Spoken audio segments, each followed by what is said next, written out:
Assalamualaikum warahmatullahi wabarakatuh. Perkenalkan, nama saya Fajar Suwainata dengan NIM 25042097. Pada kesempatan kali ini saya akan mempresentasikan peta konsep tentang pendidikan kewarganegaraan yang mencakup dari materi 1 sampai materi 8 untuk memenuhi penilaian ujian tengah semester.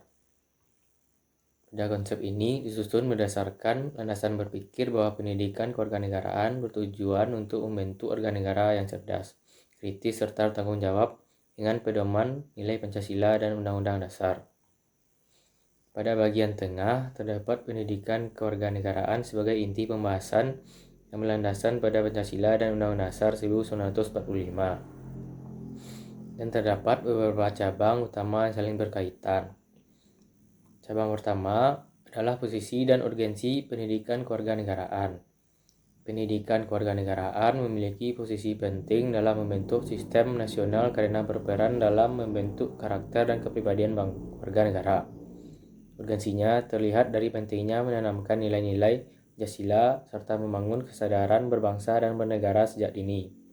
Sebagai contoh, ada generasi muda yang kurang memahami pentingnya simbol negara seperti tidak bersifat khidmat saat upacara.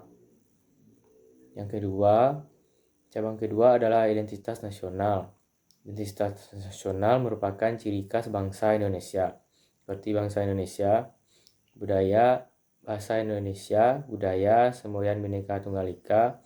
Identitas ini penting untuk menjaga jati diri bangsa agar tidak mudah terpengaruh oleh budaya asing yang tidak sesuai dengan nilai-nilai bangsa.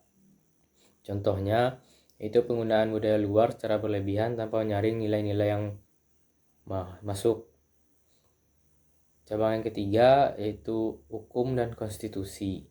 Indonesia merupakan negara hukum yang berlandaskan Undang-Undang Dasar 1945. Hukum berfungsi untuk menciptakan keadilan, ketertiban, dan kepastian dalam masyarakat. Setiap warga negara wajib menaati hukum yang berlaku.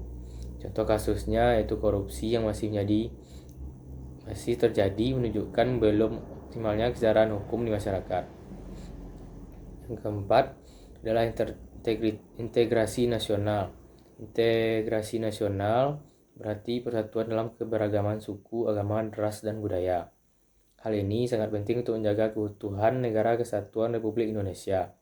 Contohnya adalah konflik antar kelompok masyarakat yang disebabkan oleh perbedaan dapat mengancam persatuan jika tidak dikelola dengan baik. Cabang kelima adalah hak dan kewajiban warga negara. Setiap warga negara memiliki hak seperti mendapatkan pendidikan dan perlindungan hukum.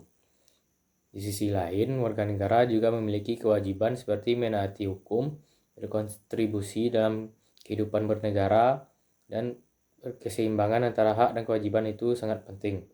Contohnya, masih banyak masyarakat menuntut hak tetapi kurang menjalankan kewajiban seperti tidak membayar pajak. Cabang yang keenam yaitu adalah peranan hukum dan penerapan konstitusi.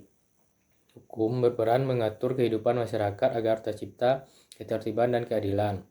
Selain itu, konstitusi harus diterapkan dalam kehidupan sehari-hari, bukan hanya sebagai aturan tertulis, tapi juga sebagai pedoman perilaku.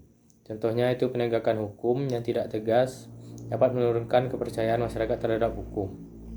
Kesimpulan dari peta konsep ini adalah berdasarkan peta dapat disimpulkan bahwa pendidikan kewarganegaraan memiliki peran penting dalam membentuk warga negara yang sadar akan hak dan kewajiban, menjunjung tinggi hukum, serta menjaga persatuan bangsa. Seluruh materi pelajari saling berkaitan dan berlandaskan pada Pancasila dan Undang-Undang Dasar. Demikian presentasi yang dapat saya sampaikan. Semoga penjelasan ini menambah pemahaman tentang pentingnya pendidikan kewarganegaraan dalam kehidupan sehari-hari. Mohon maaf apabila terjadi kesalahan atau kekurangan.